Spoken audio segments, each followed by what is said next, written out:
And therefore, there is no reason going forward why any person from anywhere, from whatever community, creed, religion, should not aspire to become anything in our country, because I am a testament that Kenya is the homeland of possibilities. Finally, Your Excellency, I have reflected on the words of the oath of office I have taken, both the oath of allegiance and also the oath for due execution of the functions of the office of the Deputy President. And in that regard, I want to commit you, as I end my remarks, I want to commit to you before this congregation and before the Almighty God, who is acknowledged in the Constitution, that I will serve under you and provide you with the assistance and support you require to take this country to the next level. I commit I will be loyal and faithful. I will try the best of my ability to work hard together with the other colleagues to lighten the burden that you carry on your shoulders, Your Excellency. And therefore, I think for me, today is, if I may say so, a day when I have received the highest honor yet of my life. And I don't take that for granted. I want to pray that God will give me wisdom to do what I must. And to the colleagues whom we have worked with and will continue to work with, I want to say that I'll provide continuity so that we can be able to all work together and deliver for this country. I forgot, Your Excellency, to thank, when you gave me the task the last 2 years of serving in the Ministry of Interior, there are wonderful people whom I have worked with. Ngao, the police, the prisons, immigration, and all the departments and agencies in the Ministry of Interior. The little successes that we could have achieved, I attribute those successes to my colleagues. If there have been a few challenges, I take responsibility for those challenges. Your Excellency, with those many remarks, thank you very much for giving this privilege. And I now want to request that we be upstanding as we invite His Excellency President William Ruto to come and address us. Moja, mbili, tatu, ingine.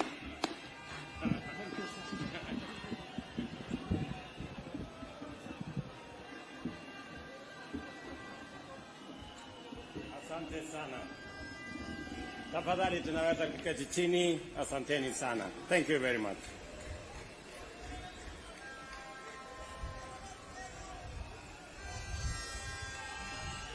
Your Excellency,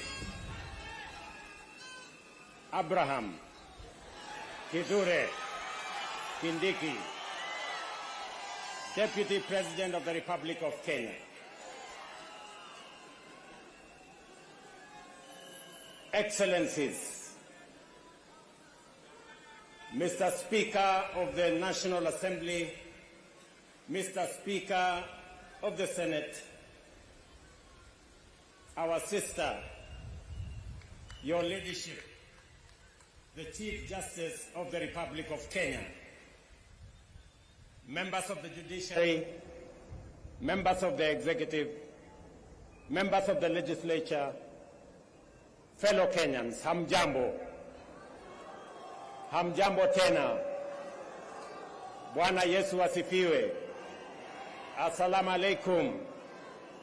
Hebu mnisalimie hivyo hewani nione ndugu wa Kenya.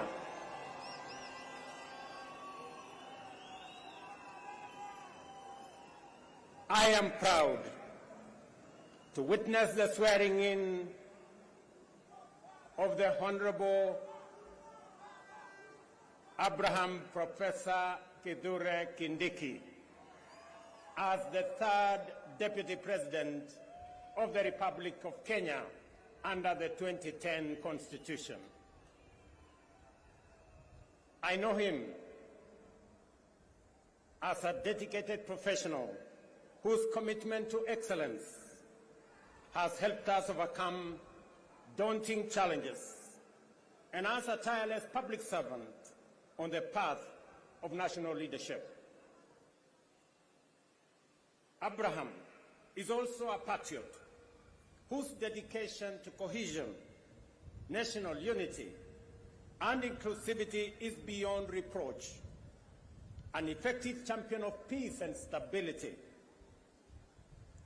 and across every part of our country, and a loyal steward of our bottom-up economic transformation agenda, whom together with many others we crafted to take our country to the next level.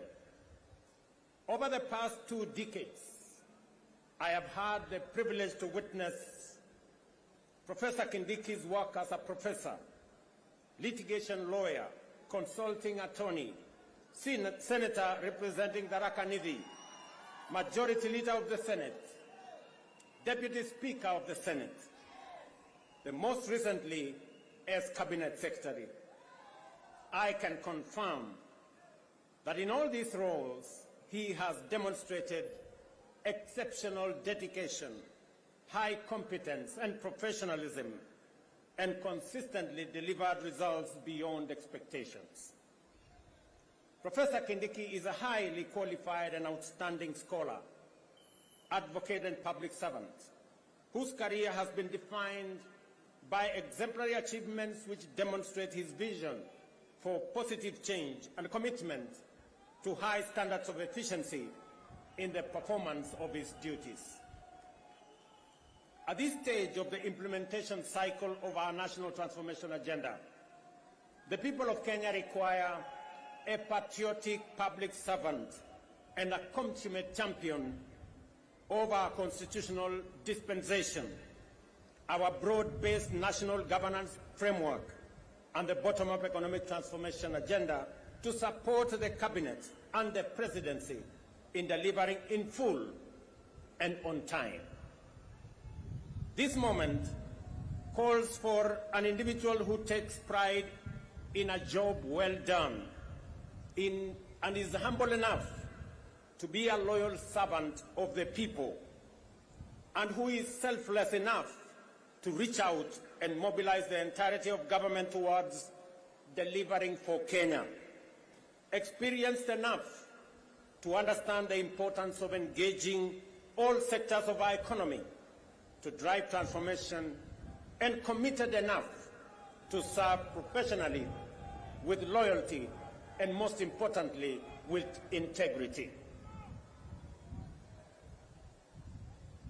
I am delighted to affirm that our coalition, and indeed our nation, is blessed with many professionals who meet all these criteria.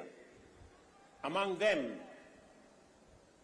Abraham Kithure Kindiki stands out for his exceptional qualifications, extensive experience, and wide-ranging accomplishments. I am honored that he is available.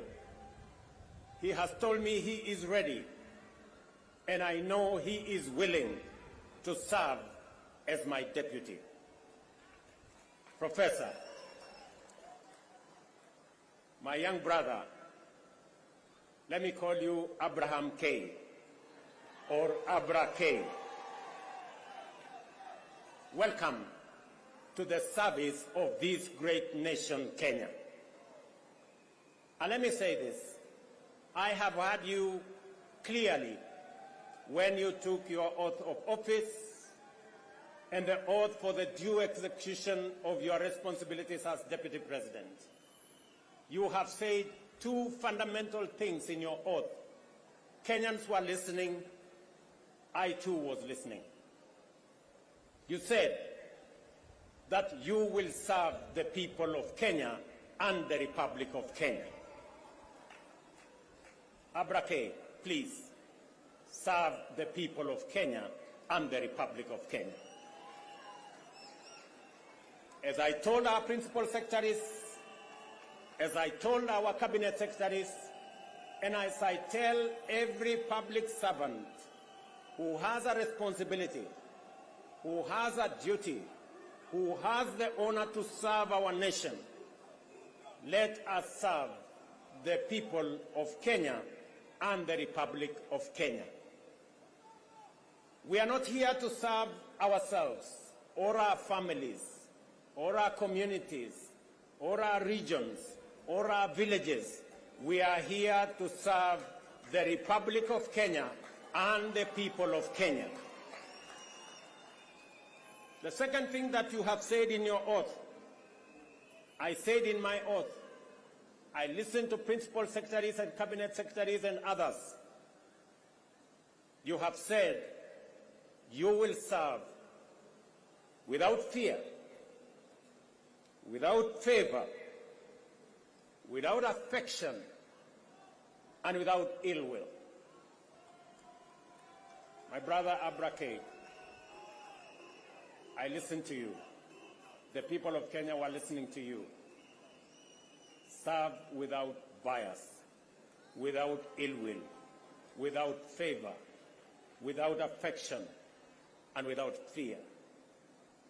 So that together, the people of Kenya can know that their public servants, all of us, elected, appointed in different categories, shall know that we have one nation, one country, one people, and we are called upon by the Constitution of Kenya to serve them without bias, without fear, without favor.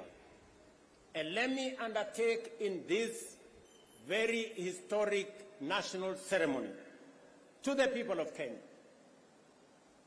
And I say this as MCAs listen to me, as members of parliament listen to me, as members of the executive listen to me, those in the judiciary and those in the executive, that the people of Kenya, it doesn't matter, those who live near our oceans, near our lakes, in our mountains, in our valleys, in our arid and semi-arid areas, they are one people, one great nation called Kenya. And I want to commit, pledge, and undertake that we will serve the people of Kenya equally, and no part of Kenya, no community in Kenya, no section of Kenya, no region of Kenya shall be left behind. We are going to work together. I say this to our representatives. Every MCA knows that they were never voted by all the people in their ward. Every member of parliament knows the same, that they were never voted by all the people in their constituency. And so does my friends governors. They know that not everybody in their county voted for them. But they also know that they must serve all the people, whether they voted for them or did not vote for them. Professor, you and me have the honor to serve the people of Kenya. And as I have said before, we will serve the people of Kenya equally, those who voted for us and those who did not vote for us. The government of Kenya equally belongs to all the people of the Republic of Kenya. Let me also say the following, because this is a very important occasion. To underwrite that our judiciary works, that our legislature works, and we will make sure that our executive works and serves the people of Kenya. I know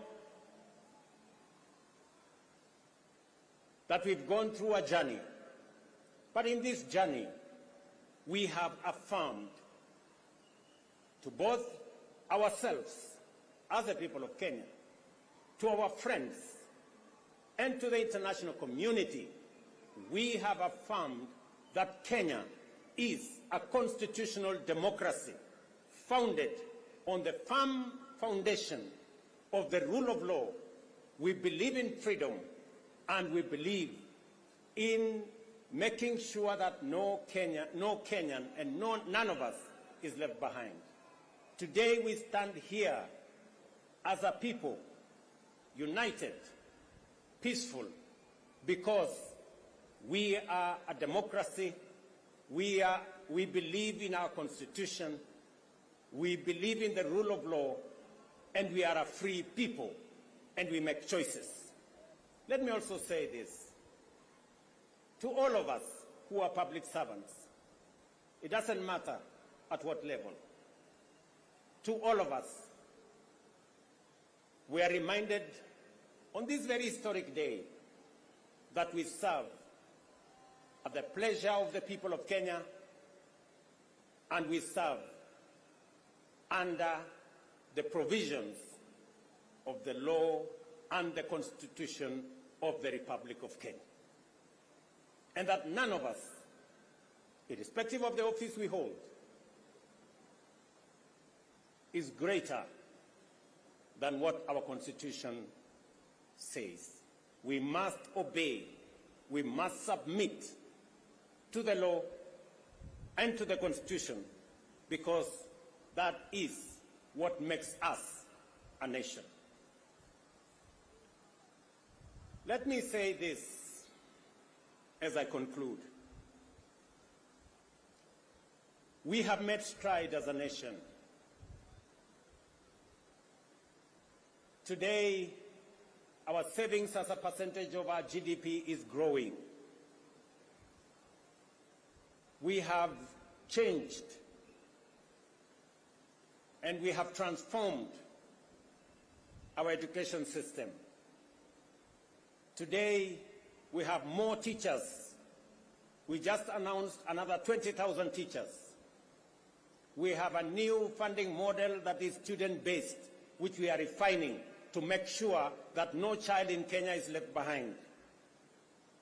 My dear Professor Kindiki, I need your voice.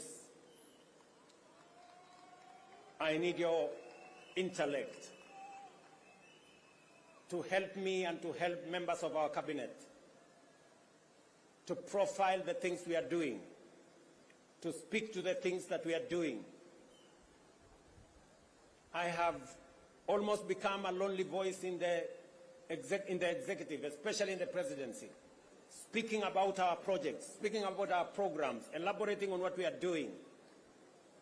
You are eloquent, my brother. You are intelligent, my brother. I am confident that you will do that which I have missed for the last 2 years. I know you will.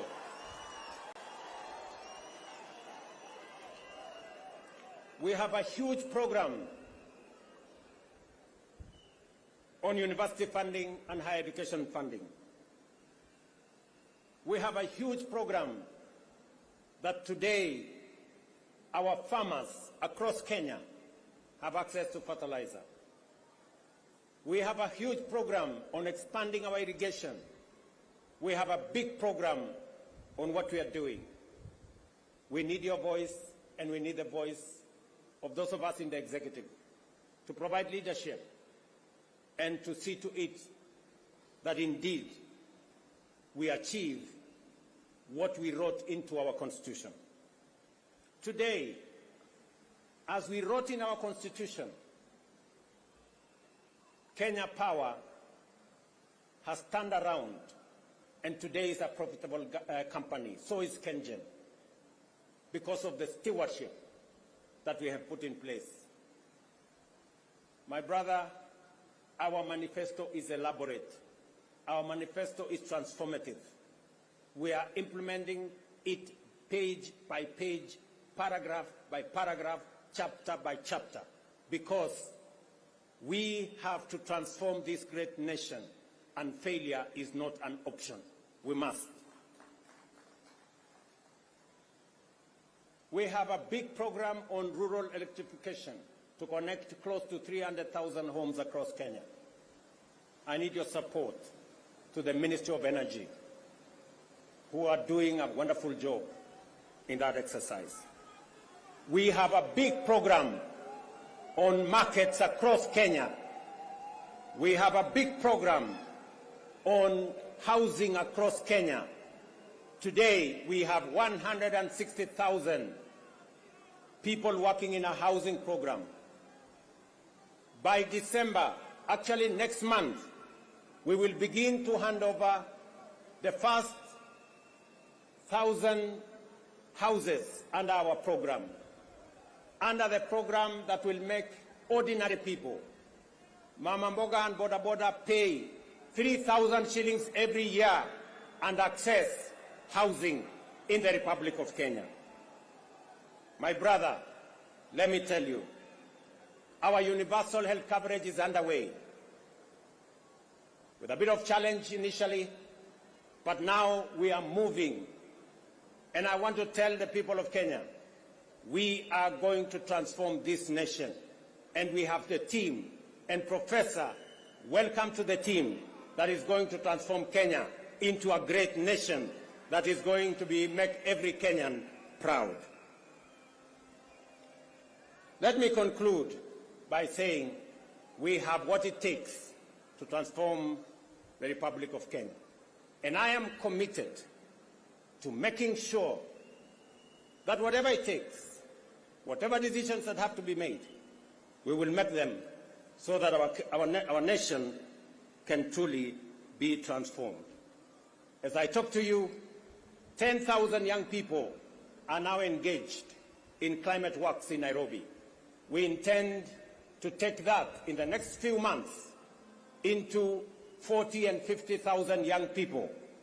And I commit to the people of the great city of Nairobi that we are going to clean the Nairobi River and we are going to transform it into a better, different causeway as we transform the city in the sun, the headquarters of the environment in the world, where we have UNEP in Nairobi. We're also going to roll out the program that will make sure that we tap into the private sector and make sure that we can work through public and private partnership to make sure that we roll out some of the urgent, important programs that are important for the transformation of our nation. Let me conclude by asking all of us, members of the legislature, members of the judiciary, especially our investigative institutions, to make sure that we ensure that public resources are used efficiently, effectively. I call upon the Office of the Director of Public Prosecution, the offices of the DCI and the offices of the IG to work with the judiciary so that the corrupt can be firmly, decisively dealt with in the Republic of Kenya, and the citizens of the Republic can get their due in the expenditure of public resources. I know that of recent we have seen incidences of our girls, our mothers, our women who have been murdered in cold blood. And let me say this, that the DCI and all the investigative authorities in the Republic of Kenya must stand up to these criminals and we must deal decisively and firmly. And I want to ask us as a society to be careful with strangers, to be careful with people who lure our girls, our women into situations that compromise their security. But we must be on the lookout, all of us as a nation. This is yet another moment. This is yet another beginning.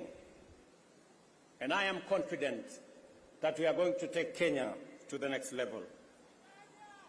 Professor Kindiki, as you and all know, there is much to be done to fulfill our commitments and set our nation on the path to prosperity. I expect you to embark on your duties with dispatch and zeal. I wish you success as you begin your service in the high office you have assumed today. May God bless you. May God bless your family. And may God bless our great republic, the nation of Kenya. Asanteni sana, Mungu awabariki, na tutasonga mbele pamoja. Asanteni. Naomba sote sasa tusimame wima kama ishara ya uzalendo wetu. Tumalizie kwa wimbo wa taifa. Wimbo wa taifa.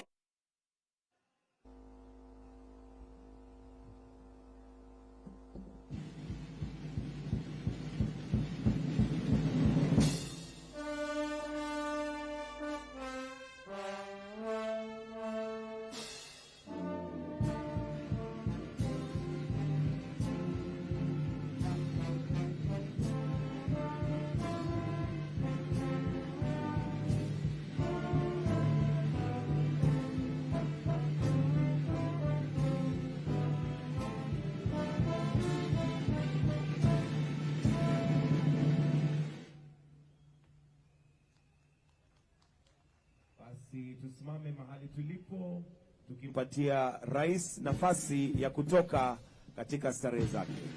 Asanteni sana.